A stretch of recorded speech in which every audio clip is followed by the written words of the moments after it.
राधे राधे, जय श्री कृष्णा। माघ मास की प्रातः बेला में आप सभी का बहुत बहुत स्वागत है। मैं माया शर्मा आपको सुनाने जा रही हूँ माघ मास की पौराणिक कथा। आज मैं आपको सुनाऊंगी अध्याय 25। तो चलो शुरू करते हैं। प्रेम से बोलो विष्णु भगवान की जय। सब ध्यानपूर्वक सुने। तो हमने पिछली कथा में सुना था कि ऋषि के ऐसे वचन सुनकर प्रेत के मन में अशांति उत्पन्न हो गई, मानो सब दुखों से छुटकारा मिल गया हो।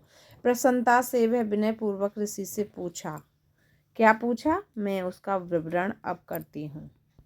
पिशाच कहने लगा कि हे मुनि, केरल देश का ब्राह्मण किस प्रकार मुक्त हुआ, यह कथा कृपया करके विस्तार पूर्वक कहिए। देवदूती कहने लगे, केरल देश में वायु नाम वाला एक वैद्य पारंगत ब्राह्मण था। उसके बंधुओं ने उसकी भूमि छीन ली, जिससे वह निर्धन और दुखी होकर अपनी जन्मभूमि त्याग कर देश विदेश में घूमता किसी व्याधि से ग्रस्त होकर मृत्यु को प्राप्त हो गया। उसका कोई संबंध न होने के कारण उसकी औधव वैदिक क्रिया नहीं हुई और न ही उसकी दाह क्रिया हुई। इस प्रकार क्रिया के लोप होने से विनर्जन वन में प्रेत होकर चिरकाल तक फिरता रहा। शीत ताप भूख प्यास के दुख से हाहाकार करता हुआ वह नंगे शरीर रोता फिरता तथा परंतु उसको कहीं संगति दिखाई नहीं देती थी।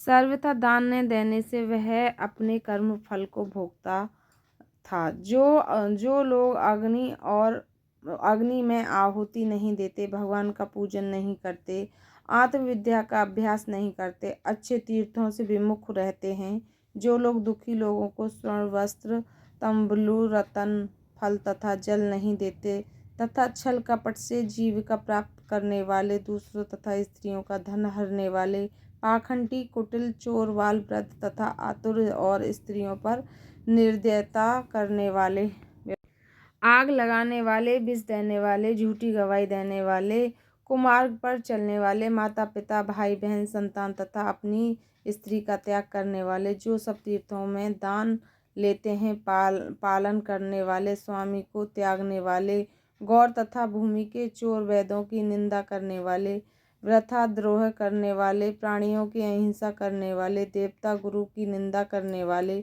यह सभी बारंबार प्रेत पिशाच राक्षस तथा बुरी योनियों में जन्म लेते हैं।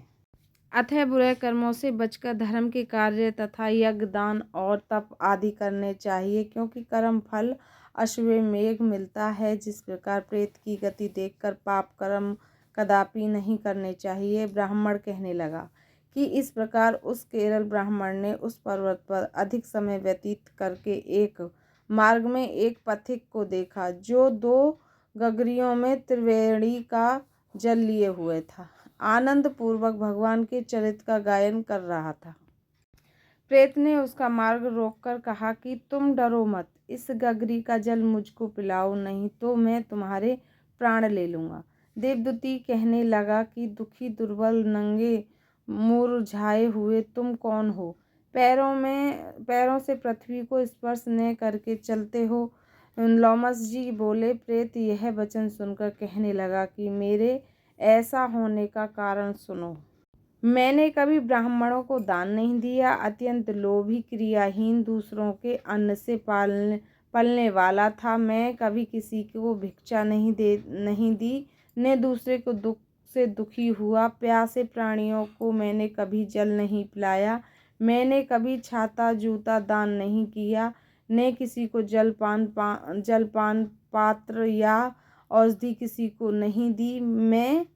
मैंने अपने घर में कभी किसी अतिथि को ठहराकर उसका सत्कार नहीं किया। अंधे वृद्ध अनाथ और दीनों को मैंने कभी अन्न से संतुष्ट नहीं किया और न ही किसी रोगी को मुक्त किया। कभी ब्राह्मणों को दान दिया, न कभी अग्नि को हवन किया। बैसाख आदि मास में किसी को ठंडा जल नहीं पिलाया, न ही मैंने बड़ा या पीपल का वृक्ष कोई नहीं लगाया, न किसी प्राणी को बंधन से छुड़ाया, कभी कोई व्रत करके शरीर को नहीं सुखाया। इस कारण मेरा पूर्व जन्म सब बुरे कर्मों में ही व्यतीत हुआ है। मेरे पूर्व जन्म के कर्मों से ही मेरी यह गति हुई है। इस वन में वाघ भेड़िया से बचा हुआ मांस तथा जंतुओं के खाने से गिरा हुआ फल, वृक्षों के गिरे हुए सुंदर फूल तथा झरने का सुंदर जल सब ही मिलते हैं, परंतु देव इच्छा से मैं कुछ नहीं खा सकता। स्पर्श किया इस तरह केवल पवन भक्षण करके जीवन व्यतीत करता हूँ। बल, बुद्धि, मंत्र, पुरुषार्थ से लाभ, हानि, सुख, दुख, विवाह, मृत्यु, जीवन, रोग, भोग तथा वियोग में केवल भाग्य ही कारण होता है। कुरूप, रूप, मूर्ख, कुकर्मी, निंदक तथा पराक्रमी से हीन मनुष्य भी भाग्य से ही राज्य भोगते हैं। काड़े, लूले, लंगड़े, नीतिहीन, निगुण, निपुषक भाग्य से राज्य प्राप्त करते हैं। पर्वत पर भी बलवान राक्षस पिशाच रहते हैं, जिनमें से कभी कभी कोई कहीं कहीं वन में फिरते हुए अपने कर्म के अनुसार अन्न जल प्राप्त करते हैं, परंतु आपको इनका भय नहीं होना चाहिए, क्योंकि धर्मात्मा पुरुषों की उनकी पवित्रता ही रक्षा करती है। ग्रह, नक्षत्र, देवता सर्वथा धर्मात्माओं की रक्षा करते हैं। यह पिशाच आप जैसे भक्त की तरफ आंख उठाकर भी नहीं देख सकते। जो नारायण भगवान की भक्ति से पवित्र रहता है, उसको प्रेत, पिशाच, पूतना कोई बाधा नहीं दे सकते। भूत, बोताल, पिशाच, गंधर्व, काकिन, शाकनी ग्रह, रेवती, यज्ञ मात्र ग्रह, भयंकर ग्रह, कृत्या, इस पर कुष्मांड तथा दूसरे दुष्ट जंतु पवित्र वैष्णव की तरफ देख भी नहीं सकते। जिसकी जीवा पर गोविंद का नाम, हृदय में देव तथा श्रुति विद्यमान है, जो पवित्र और दानी, उसको कभी भय नहीं हो सकता। हे ब्राह्मण, इस प्रकार कर्मों का फल भोगता हुआ मैं यहाँ रहता हूँ, ऐसा सोचकर मैं शोक नहीं करता।